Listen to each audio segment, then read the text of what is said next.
exchange rape stories.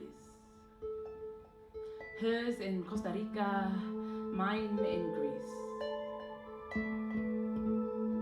We talk about the ways it was different, but also the same.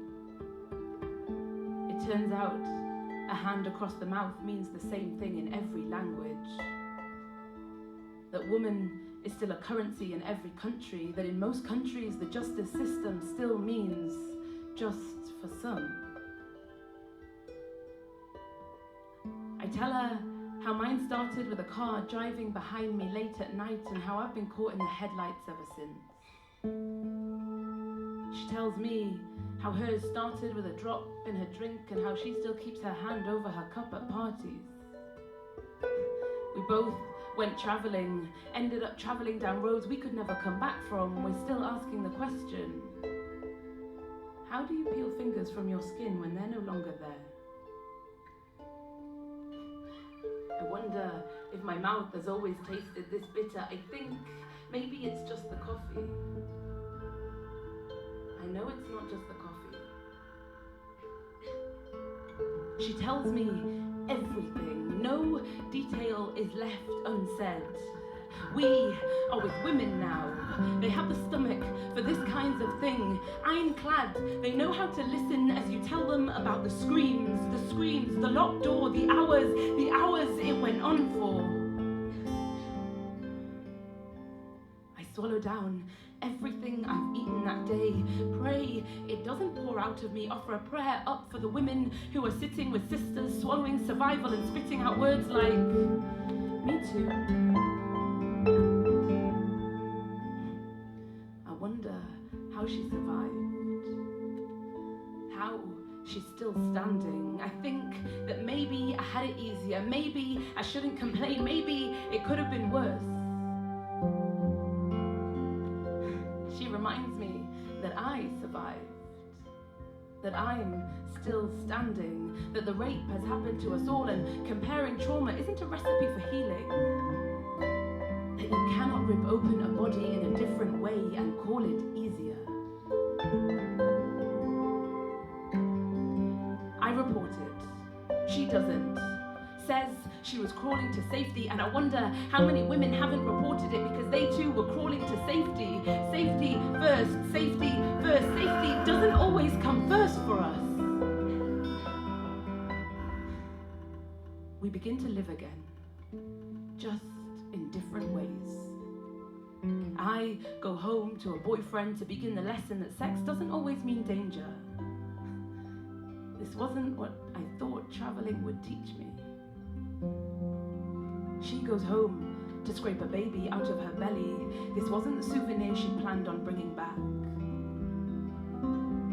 The waitress asks us if we'd like more coffee, and I tell her no. I've got enough bitterness in my mouth to last a lifetime. She nods, and I think she understands. The odds tell me she's got her own story anyway. We're all carrying womanhood like a weapon that is most commonly used against us. We are defeated soldiers returning from a war that is not yet over. We're afraid we'll hear the trumpets, be re-enlisted, because isn't this womanhood nothing but conscription? Someone asks me why I'm always talking about war, as if they didn't know that to be a woman is to be a warrior, that to be born into this gender means you have to be ready to fight. You have to be ready to fight and still lose. You will lose more times than you will win. My friend and I sip coffee and discuss our losses. We're waiting for the day our bodies become ours again. They say that some rape survivors become hypersexual after an attack. My friend, she's the opposite. She's still afraid of what a body can do when it loses control. Me, I'm the opposite of her. I keep fucking empty men, stretch their skin across my bed, hold them up to the light to see if I can find the answers I've been looking for. The only answer I ever get is not all men, not all men, not all men is not the answer I'm looking for and should never be your defense.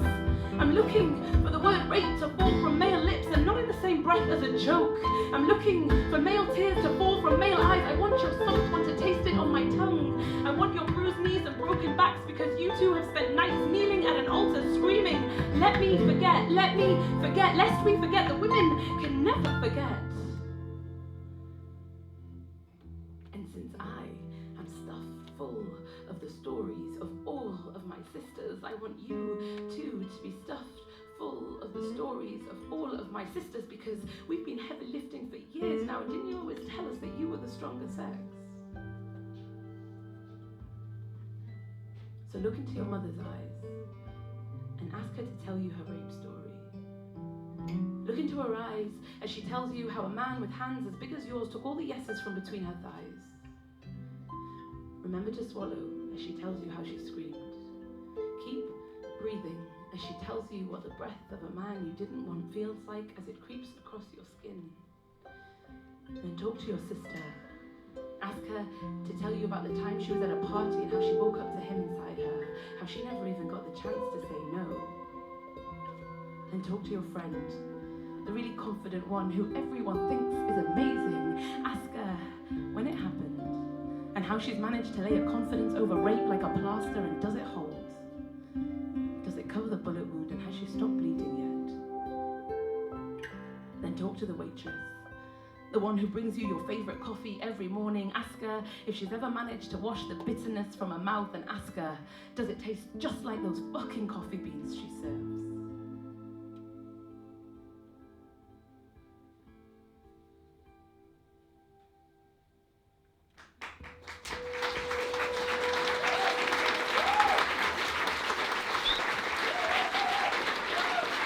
You might want to just hug someone.